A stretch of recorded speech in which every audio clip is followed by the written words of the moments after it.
मातेबा पोरमोणे जेजू क्रिस्ताचे शुभ वर्तमान आवेसवोर 16 वोळ 13 ते 23.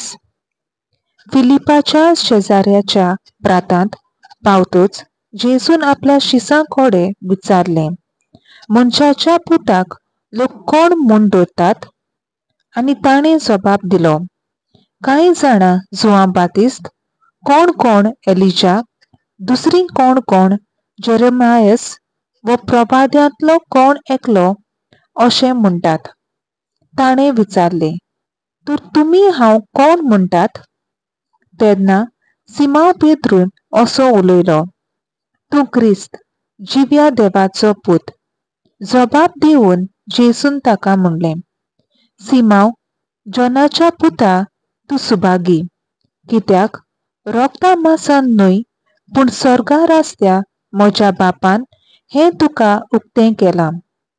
तर हांवूय तुका सांगतां, तूं पेद्रू म्हणगे कोडप, आनी ह्या कोडपाचेर हांव म्हजी सोबा बांदतलों, आनी तिचेर जैत व्हरूंक एमकोंडांक लेगून पदवी आसची ना. हांव तुका सर्गीच्या राजाच्यो चावयो दितलों. ज्या कित्याक संवसाराक तूं ना म्हणशी ताका सर्गांत देव ना म्हणटलो, आनी ज्या कित्याक संवसारांत तूं हय म्हणशी ताका सर्गार देव हय म्हणटलो. मागीर आपूण क्रिस्त म्हूण कोणाकूच सांगिना जावंक ताणें शिसांक खूर आज्ञा दिली. तेन्ना तांव जेजू आपल्या शिसांक स्पश्ट सांगूंक लागलो, देवाचे कुशे पोरमोणे हांव जेरुसलेमाक वेचो आसां. जाणट्यांच्या मुखेल याजकाच्या आनी धर्मशास्त्राच्या हातांतलें हांवें जायते सोंसचें आसा.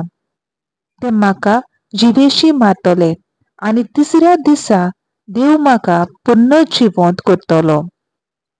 तेन्ना ताका कुशीन व्हरून पेद्रू असो ताका बेश्टावंक लागलो, केन्नाच ना, सायबा, हें देव तुका केन्नाच निर्मिना जावंक.